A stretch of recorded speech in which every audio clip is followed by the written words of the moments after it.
Middle school, how are we tonight? Welcome to House Parties, okay? We are now in late October, which is wild. Hopefully you have your costume ready for Fairfest because it's only 1 week away. So grab your costume, go all out, grab some friends, invite them to come and see what Chaos is all about. Grab your bracelet online so you can do all this stuff.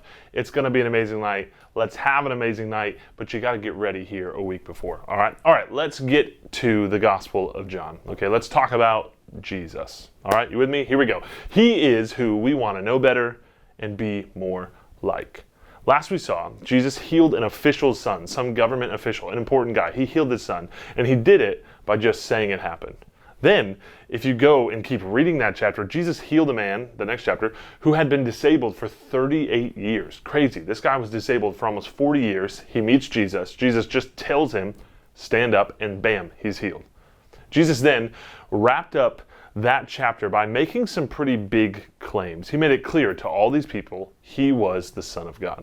So then we move to John chapter 6. And in this chapter, we see the fourth and fifth sign. Signs, meaning the fourth and fifth miracles Jesus does to prove he was who he said he was, and his message was true, is true. Jesus heads across the Sea of Galilee, okay? A huge crowd is following him. I don't know if they just have a bunch of boats or if they walked around the sea. However they got there, they were locked in on Jesus. I mean, they were seeing him do and say these incredible things. He was healing people left and right. He was doing things they had never seen before. He was saying things they had never heard before. So naturally, they just wanted more of it. And Jesus eventually gets up on the side of this mountain where he could look and see this huge crowd that had been following him. And Jesus has kind of fun messing with one of his disciples named Philip. It's kind of funny. He looks over this massive crowd and he goes, "Hey Philip, where do you think we could buy bread for all these people? They seem hungry." Which is a wild thing to say because there's so many people. And Philip, of course, kind of freaks out because there's no way they could afford that. Philip's stressfully trying to do the math in his head about how much money they would need to do that. And he's kind of losing it. So instead of that, another disciple, Andrew, comes up with this great idea. He sees a kid, a responsible kid, who thought, hey, this long day of following Jesus, I'm going to pack my own lunch. I'll probably get hungry. I'm going to pack my lunch. And Andrew is like, hey, we should take this kid's lunch. Okay, maybe he didn't say it quite like that. Maybe this kid actually, through faith, offered his lunch up to Jesus. However, they end up with this kid's lunch of 5 loaves of bread and 2 fish. But Andrew looks at it and says, what is this for so many? What can we do with this lunch for these thousands of people? And then Jesus does something only Jesus can do. He gave thanks to God for the food, and then he just started handing it out. He kept handing it out and kept handing it out and he kept handing it out till the whole crowd ate until they were all full. And this wasn't a house party crowd. This was a Friday Night Lights crowd. We're talking 5,000 men and who knows how many women or children were added onto that. And they even had a bunch of leftovers at the end. Then verse 14 says this, when the people saw the sign he had done, they said, this is truly the prophet who has come into the world.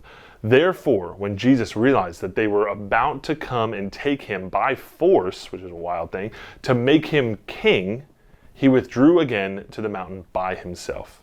So they see Jesus do this amazing sign, and they got a free meal from it. So they are sold. They decide, hey, it's time for this guy to be king. He should be in charge. We'll probably have a bunch of free meals if he's in charge. Let's make him king. And for a minute, you might think this is good. Jesus is the Son of God. He is king. They're finally getting it. Wasn't this the goal to begin with? Why would Jesus hide? Why would he run away by himself and avoid this? But the reality was, they didn't really get it. They saw Jesus not as God, not as the Lord of their life, but as someone who could give them what they wanted. He could heal people. He could provide them free meals. Maybe he could get the Romans off their back because they were kind of being jerks to the Jewish people. But that's not the kind of king Jesus is going to be. Like he told the woman at the well in chapter 4, he has something much better than a drink of water, or for these people, a free meal. But more on that later in a minute. Because before he really talks to the crowd about that, he does a fifth sign. Jesus goes to be alone. He does that a lot, actually. We could probably learn from that. And his disciples start crossing the lake without him. It'd gotten dark. The sea was starting to get a little choppy, a little rough.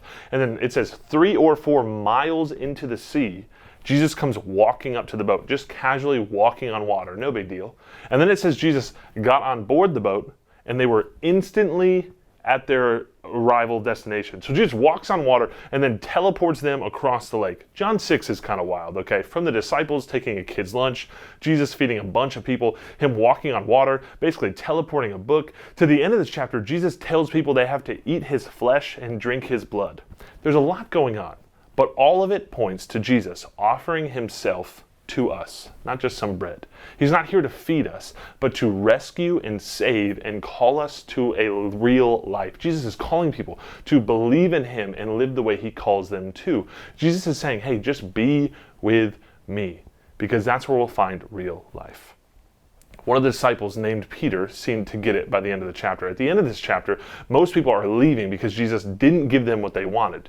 And Jesus turns to his 12 disciples, his closest friends, and he asks if they're going to leave too.